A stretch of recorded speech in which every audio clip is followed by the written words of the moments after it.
अब अगर हम बात करें मॉडर्न पीरियोडिक टेबल को लेकर के, तो उसमें कुछ ज़्यादा खास फ़र्क नहीं है, लेकिन उसके जो फीचर्स हैं उसमें बहुत ज़्यादा चेंजेस आ जाते हैं। अगर हम बात करते हैं besides Mendeleev periodic table, Mendeleev की पीरियोडिक टेबल में वेरिएशंस बहुत ज़्यादा अलग होते थे प्रॉपर्टीज़ को लेकर के, और मॉडर्न पीरियोडिक टेबल में एलिमेंट्स की जो प्रॉपर्टीज़ हैं उनमें वेरिएशंस कुछ अलग तरीके से होंगे। जैसे कि यहाँ पर हम सबसे पहले बात करेंगे प्रॉपर्टीज़ को और फीचर्स को लेकर के, तो वो सबसे पहली फीचर जो है वो इस पीरियोडिक टेबल में आने वाली है ग्रुप्स के अंदर। तो यहाँ पर टोटल ओवरऑल 18 ग्रुप्स हैं। मेंडलीव की पीरियोडिक टेबल में 1 to 9 ग्रुप थे, 9 में से जिसको हमने कंसीडर किया था 1 to 8 एंड 0 ग्रुप। इस तरीके से मेंडलीव की पीरियोडिक टेबल को हमने कंसीडर किया था कि 8 ग्रुप तो एक जैसे हमने सेपरेट अलग किए थे और 0 ग्रुप में हमने इनर्ट गैस को रखा था। लेकिन यहाँ पर क्या हुआ, जो चेंज आया कि total there are 18 groups, MPT के अंदर टोटल 18 ग्रुप्स कर दिए गए।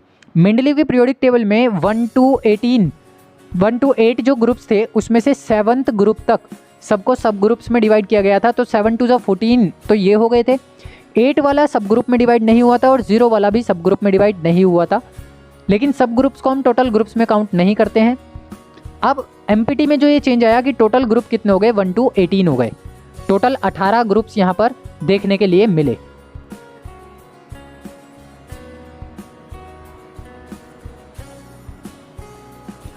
ये जो बेसिकली अब 18 ग्रुप्स थे, अब इन 18 ग्रुप को हमें बारी बारी स्टेप बाय स्टेप पढ़ना है और इन ग्रुप्स के एलिमेंट्स की प्रॉपर्टीज़ को भी हमें ध्यान रखते हुए चलना है। जैसे कि अगर मैं बात करता हूँ सबसे पहले फर्स्ट ग्रुप की, तो उस फर्स्ट ग्रुप में एलिमेंट्स को प्लेस दिया गया लिथियम, सोडियम, पोटेशियम, रुबिडियम।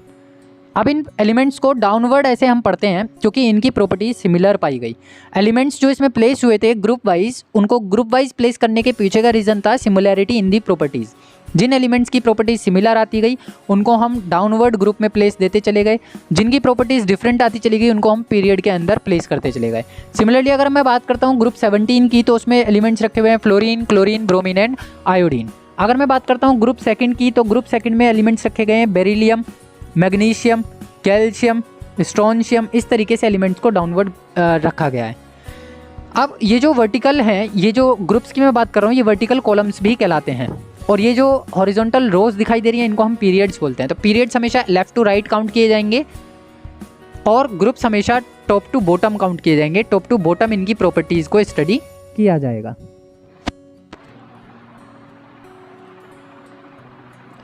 अब यहाँ पर ये बात आती है कि एलिमेंट्स को प्लेस देने का कॉन्सेप्ट क्या रहा, कि एलिमेंट्स को किस तरीके से इन पीरियोडिक टेबल के अंदर जगह मिली और किस तरीके से उनको सिचुएट किया गया। तो एलिमेंट्स को प्लेस जो दिया गया वो ग्रुप वाइज दिया गया। तो सबसे पहले हम एक पोस्चर देख लेते हैं पीरियोडिक टेबल का जो फॉर्मेट है, पीरियोडिक टेबल का जो बेस है कि किस फॉर्मेट को हम पीरियोडिक टेबल के नाम से जानते हैं। तो उसमें जो फर्स्ट ग्रुप और सेकंड ग्रुप है उनको हमेशा लेफ्ट साइड में प्लेस दिया गया है। पीरियोडिक टेबल की लेफ्ट साइड में ग्रुप 1 और ग्रुप 2 को प्लेस मिला है। ग्रुप 13 से 17 तक राइट साइड में प्लेस दिए गए हैं। ये ग्रुप 13 to 17 हो गया, और जो ग्रुप 18 है वो 17 के जस्ट कॉर्नर में प्लेस मिला है। तो ग्रुप 1 और group 2 left side of the periodic table को डिफाइन करते हैं। Group 13 to group 17 and group 0 या ग्रुप 18 भी हम इसे कंसिडर करेंगे, वो हमेशा पी ब्लॉक को डिफाइन करता है, यानी कि right side of the periodic table को डिफाइन करता है। जो ग्रुप 3 to 12 हैं उनको प्लेस मिला है middle of the periodic table, तो ये 3 to 12 को डिफाइन करता है, जो बीच वाला ब्लॉक होता है। इस तरीके से टोटल ओवरऑल 18 ग्रुप्स बनते हैं एमपीटी के अंदर। अब यहाँ पर अगर मैं बात कर रहा हूँ कि जो बेसिकली 11th और 12th ग्रुप होते हैं उनको हमेशा मोस्टली नॉन ट्रांजिशन एलिमेंट्स ही कंसीडर किया जाता है। इसका मतलब यह है कि 3 से लेकर के 10th ग्रुप तक के जो एलिमेंट्स हैं वो हमारे ट्रांजिशन एलिमेंट्स भी कहलाते हैं। चलो बारी बारी से अगर हम बात करें कि जो सबसे पहले वाले 2 ब्लॉक हमने बनाए ग्रुप 1 और ग्रुप 2, एस ब्लॉक के अंदर पहला ग्रुप है और ये दूसरा ग्रुप है। ये पीरियोडिक टेबल को रिप्रेजेंट करते हैं। ग्रुप 1 और group 2 elements represents the periodic table, so that's why we are called them as normal elements. या तो आप इन्हें नॉर्मल एलिमेंट्स का नाम देंगे या फिर आप इन्हें रिप्रेजेंटेटिव एलिमेंट्स का नाम देंगे। ये पेपर में एग्जामिनेशन में पूछे जाते हैं कि नॉर्मल एलिमेंट्स या रिप्रेजेंटेटिव एलिमेंट्स क्या होते हैं और इनकी आप आइडेंटिफिकेशन कैसे करोगे और एलिमेंट्स को पीरियोडिक टेबल में रखा कहाँ गया है। तो normal and representative elements are placed in the S block of the periodic table, which is placed at the left side, and they belongs to the first and the second family of the periodic table. अगर हम first family और second family के identification की बात करते हैं तो अगर लास्ट इलेक्ट्रॉन एक आता है तो वो फर्स्ट ग्रुप से बिलोंग करने वाला है, अगर 2 इलेक्ट्रॉन लास्ट आते हैं तो वो सेकंड ग्रुप से बिलोंग करने वाला है। इस तरीके से हम आइडेंटिफिकेशन करेंगे। और दूसरी बात यह है कि हर नॉर्मल एलिमेंट या हर रिप्रेजेंटेटिव एलिमेंट वो होगा जिसका last electron S sub shell में जाएगा। तो बारी बारी से एक बार फिर रिपीट करते हैं कि अगर last electron enters into the S sub shell तो वो नॉर्मल या फिर रिप्रेजेंटेटिव एलिमेंट है। अब लास्ट जब एस सब शेल होगी तो उसमें भी 2 केस हैं कि जब एस में 1 इलेक्ट्रॉन जा रहा है और जब एस में 2 इलेक्ट्रॉन जा रहे हैं। अगर वो एस में 1 जाएगा तो वो फर्स्ट ग्रुप से बिलोंग करेगा, अगर एस में 2 इलेक्ट्रॉन जाएंगे तो वो सेकेंड ग्रुप से बिलोंग करेगा। इस तरीके से हम आइडेंटिफिकेशन करते हैं नॉर्मल एलिमेंट्स का या फिर रिप्रेजेंटेटिव एलिमेंट्स का। और यहाँ पर इनके जो आउटर मोस्ट शेल होती हैं वो इनकम्प्लीट होती हैं। आउटर मोस्ट शेल इनकम्प्लीट होने का रीज़न क्या है कि जैसे मैं दूसरी शेल की बात करता हूँ, सेकंड शेल की बात करता हूँ, तो सेकंड शेल में टोटल 8 इलेक्ट्रॉन्स आ सकते हैं according to the octet rule, लेकिन यहाँ पर मैक्सिमम केवल 2 ही इलेक्ट्रॉन आ रहे हैं, जिसकी वजह से इनका ऑक्टेट क्या रहता है, इनकम्प्लीट, यानी इनके आउटर मोस्ट शेल क्या रहती है, इनकम्प्लीट। तो बेसिकली इनको टिपिकल या फिर मेन ग्रुप एलिमेंट्स के नाम से भी जाना जाता है। तो जो एस ब्लॉक एलिमेंट्स हुए उनके टोटल हम 4 नाम कहेंगे। एक हो गया नॉर्मल, एक हो गया रिप्रेजेंटेटिव, एक हो गया टिपिकल, और लास्ट हमारे पास इसमें आ जाता है मेन ग्रुप एलिमेंट्स। तो इस तरीके से इसके 4 नाम हैं। इन चारों में से कोई भी नाम अगर आता है तो हमेशा वो एस ब्लॉक एलिमेंट की बात करेगा। ग्रुप 3 to 12 की हमने बात करी कि वो middle of the periodic table में रखे गए हैं, जिनको हम ट्रांजिशन एलिमेंट्स बोलते हैं, क्योंकि इनके पास वेरिएबल ऑक्सीडेशन स्टेट होती है। इसके पीछे का रीज़न क्या है, वेरिएबल ऑक्सीडेशन स्टेट का होना। जिन एलिमेंट्स के पास वेरिएबल ऑक्सीडेशन स्टेट होगी, जो कलर्ड आयन बनाएंगे, जो कॉम्प्लेक्स आयन बनाएंगे, वो सारे के सारे ट्रांजिशन एलिमेंट्स कहलाते हैं। लेकिन इसमें भी जो 11th और 12th ग्रुप वाले एलिमेंट्स हैं वो उनके अंदर सारे एलिमेंट्स ट्रांजिशन नहीं होते। कुछ एलिमेंट्स ऐसे भी होते हैं जो रिस्ट्रिक्ट होते हैं, जो प्रोहिबिटेड होते हैं for the preparation of coloured compound या कॉम्प्लेक्स और वेरिएबल ऑक्सीडेशन स्टेट, जिसकी वजह से उनको नॉन ट्रांजिशन एलिमेंट्स में कंसीडर किया जाता है। इनके भी जो 2 आउटर मोस्ट शेल्स होती हैं वो इनकम्प्लीट होती है। वहाँ पर आउटर मोस्ट शेल एक ही होती है जो इनकम्प्लीट रहेगी, यहाँ 2 आउटर मोस्ट शेल होती हैं जो इनकम्प्लीट रहती हैं। तो अभी हम यहाँ पर जो बात कर रहे हैं वो हमारे पास हो गई ट्रांजिशन एलिमेंट्स को लेकर के, और outer most shell of the 11th and the 12th element को लेकर के, जो कि नॉन ट्रांजिशन एलिमेंट्स में हमेशा कंसीडर किए जाते हैं। साथ ही साथ ये भी चीज़ हमेशा ध्यान रखनी है कि जो इलेक्ट्रॉन्स होते हैं, जो डी ब्लॉक के एलिमेंट्स हैं, जो ट्रांजिशन एलिमेंट्स हैं, नॉर्मल एलिमेंट्स के केस के अलावा उनके पास मोर एफिशिएंसी होती है इलेक्ट्रॉन्स को ऐड करने की, यानी कि वैलेंस शेल में वो अपनी नॉर्मल कंडीशन से ज़्यादा इलेक्ट्रॉन्स को ऐड करा सकते हैं। इसका मतलब ये है कि जो इलेक्ट्रॉन्स होते हैं वो एडिड होते हैं या ऐड होते चले जाते हैं to the incomplete inner shells में। आउटर मोस्ट शेल भी इनकम्प्लीट है, इनर शेल भी इनकम्प्लीट है, तो जो इलेक्ट्रॉन्स आते हैं वो इनर शेल में ऐड होते चले जाते हैं, फिर उसके बाद वो आउटर मोस्ट शेल में भी ऐड होते हैं। जब हम इनको ग्रुप वाइज स्टडी करेंगे तो इस प्रॉपर्टी को बहुत अच्छे से समझ पाओगे, इस फीचर को बहुत अच्छे से समझ पाओगे कि किस तरीके से डी ब्लॉक एलिमेंट्स के अंदर इलेक्ट्रॉन्स का एडिशन होता है।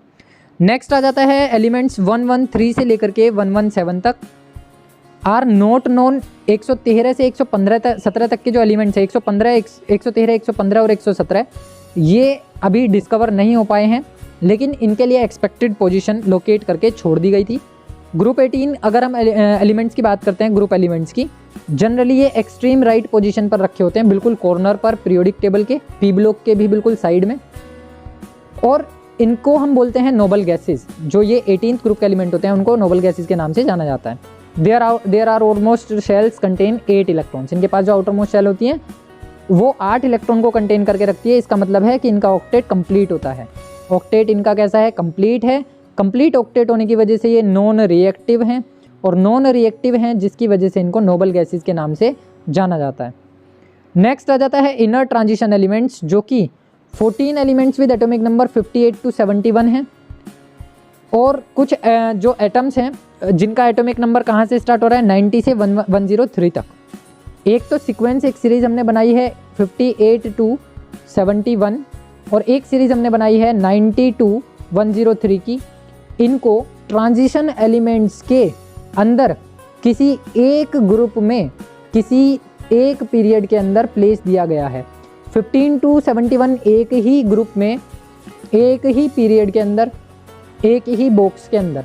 सिमिलरली 90 to 103 भी जस्ट उसके नीचे वाले ब्लॉक के अंदर या बॉक्स के अंदर प्लेस दिया गया है, जिसकी वजह से इनका नाम पड़ गया इनर ट्रांजिशन एलिमेंट्स। इसका मतलब है जब इनकी हम बात करते हैं, जब हम इनकी पोजीशन की बात करते हैं, तो ये हमारे पास पी ब्लॉक है, ये हमारे पास 0 ग्रुप हो गया, ये एस ब्लॉक, ये पी ब्लॉक, ये डी ब्लॉक, और इस डी ब्लॉक के अंदर यहाँ पर 2 बॉक्स में कुछ एलिमेंट्स रखे गए हैं जिनका एटॉमिक नंबर कहाँ से स्टार्ट हो रहा है, 58 to 71 और 90 to 103। तो ये वाले सारे एलिमेंट्स को हमने नाम दिया है इनर ट्रांजिशन एलिमेंट्स, और इनका जो लास्ट इलेक्ट्रॉन होता है वो एफ सब शेल में एंटर करता है, लेकिन प्रॉपर्टीज ट्रांजिशन एलिमेंट्स के साथ मैच करती हैं, और इनको एमपीटी के अंदर लॉन्ग फॉर्म पीरियोडिक टेबल में नीचे की तरफ प्लेस दिया गया है S block, P block, D block और एफ ब्लॉक के नाम से। एक बार हम ओवरव्यू करेंगे पूरी पीरियोडिक टेबल का कि किस तरीके से इन एलिमेंट्स को वहाँ पर पोजीशन मिली है, किस तरीके से उनको वहाँ पर प्लेस दिया गया है। तो ये रहा आपके पास पीरियोडिक टेबल का एक ओवरव्यू, जिसमें कि ये वाला पूरा का पूरा एस ब्लॉक है जो कि नॉर्मल एलिमेंट्स कहलाते हैं, रिप्रेजेंटेटिव एलिमेंट्स कहलाते हैं, या फिर इनको हम टिपिकल एलिमेंट्स बोलते हैं, या फिर मेन ग्रुप एलिमेंट्स भी बोलते हैं। सिमिलरली ये आ गया हमारे पास पी ब्लॉक, जो ग्रुप 13 to 17 यहाँ पर मार्कआउट किया जा रहा है, ये है पी ब्लॉक एलिमेंट्स, और ये आपके पास 18th ग्रुप है जो कि इनर्ट गैस का ग्रुप कहलाता है या फिर नोबल गैसेस का ग्रुप कहलाता है, जिसको हम 0 ग्रुप के नाम से भी जानते हैं। ये हमारे पास है डी ब्लॉक जो कि ग्रुप 13 से ग्रुप 12 तक जा रहा है, जिसमें कि 11th और 12th को हम नॉन ट्रांजिशन एलिमेंट भी कंसीडर करते हैं। और साथ ही यहाँ पर 2 बॉक्स हाईलाइट किए गए हैं डिफरेंट कलर से, 57 से 71 और 89 से 103। बेसिकली ये 58 स्टार्ट होता है और 71 तक जाता है, ये 90 से स्टार्ट हो रहा है हमारा, तो ये कहाँ तक जा रहा है, 103 तक जा रहा है लॉन्ग फॉर्म पीरियोडिक टेबल में। इन दोनों को प्लेस मिला है जिसको हमने पीरियोडिक टेबल के नीचे सेपरेट ब्लॉक के अंदर रिप्रेजेंट किया है, तो ये पूरा क्या कहलाता है, एफ ब्लॉक। बेसिकली ये प्लेस कहाँ है, डी ब्लॉक के अंदर, जिसकी वजह से इनको हम बोलते हैं इनर ट्रांजिशन एलिमेंट्स, क्योंकि ये ट्रांजिशन एलिमेंट्स के अंदर रखे हुए हैं। तो ये पूरी की पूरी पीरियोडिक टेबल है जो मॉडर्न पीरियोडिक टेबल जिसकी हम बात कर रहे हैं। नेक्स्ट अब हम बात करते हैं पीरियड्स की। अभी हमने देखा सारा का सारा ग्रुप्स कि किस तरीके से एलिमेंट्स को ग्रुप्स में प्लेस दिया गया है। अभी हम बात कर रहे हैं टोटल पीरियड्स की कि मॉडर्न पीरियोडिक टेबल के अंदर कितने पीरियड्स प्लेस किए गए हैं।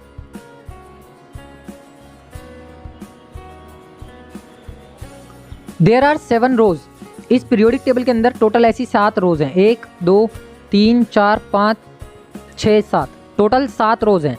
रो नंबर 1 2 3 4 5 6 7, ये जो 7 रोज हैं जिनको हम हॉरिजॉन्टल रोज बोलते हैं, ये 7 रोज ही नंबर दिए गए हैं 1 से 7 तक, और इन्हीं को नाम दिया गया है पीरियड्स का।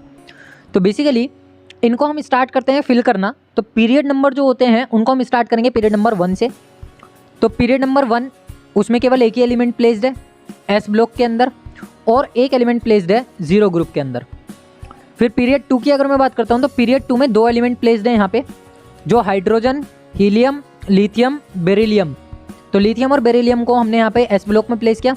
फिर उसके बाद बोरोन से स्टार्ट होता है पी ब्लॉक के अंदर, 13 to 18 एलिमेंट्स यहाँ पर रखे गए हैं।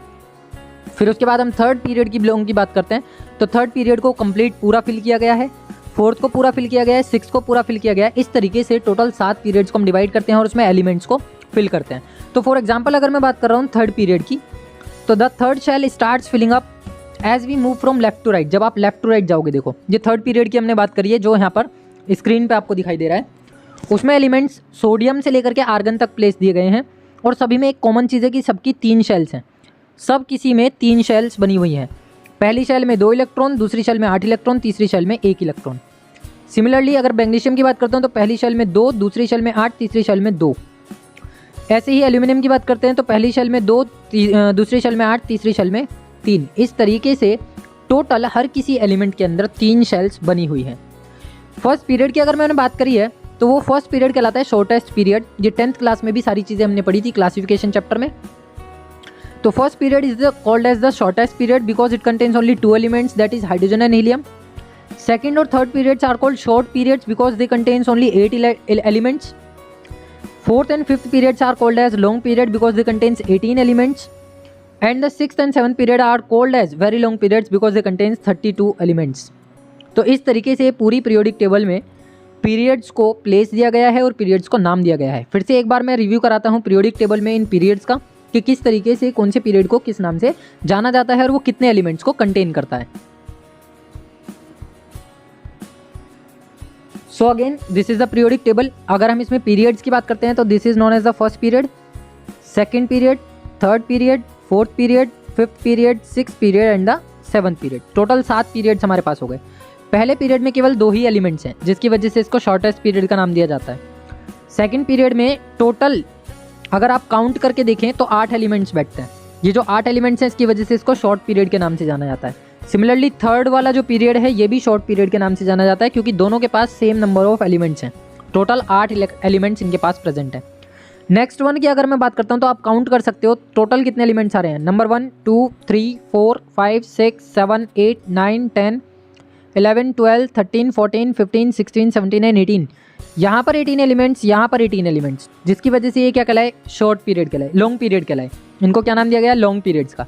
लेकिन अगर हम 6th और 7th पीरियड की बात करते हैं तो इसमें 2 कलरफुल ब्लॉक्स हमें दिखाई दे रहे हैं, तो हमें ये भी काउंट करने पड़ेंगे। तो चलिए काउंट करते हैं। यहाँ पर 1 2 के बाद नीचे आ जाएंगे 3 4 5 6 7 8 9 10 11 12 13 14 15 16 17। अगेन अब आप काउंट करेंगे ऊपर वाली रो में जाकर के 18 19 20 21 22 23 24 25 26 27 28 29 30 31 32। टोटल कितने एलिमेंट्स हो गए, 32 हो गए। सिमिलरली नीचे वाली जो रो है हॉरिजॉन्टल रो, उसमें भी कितने एलिमेंट्स आएंगे, 32 ही एलिमेंट्स आएंगे। तो first is known as the shortest period, second one is also known as the short period and third one is also is known as the short period. Fourth and fifth also known as the long period और sixth and seventh known as the longest period of the periodic table. आपको ये सारी चीज़ें याद रखनी है कि कौन से ग्रुप में कितने एलिमेंट्स हैं, कौन से पीरियड में कितने एलिमेंट्स हैं, कौन से पीरियड का क्या नाम है।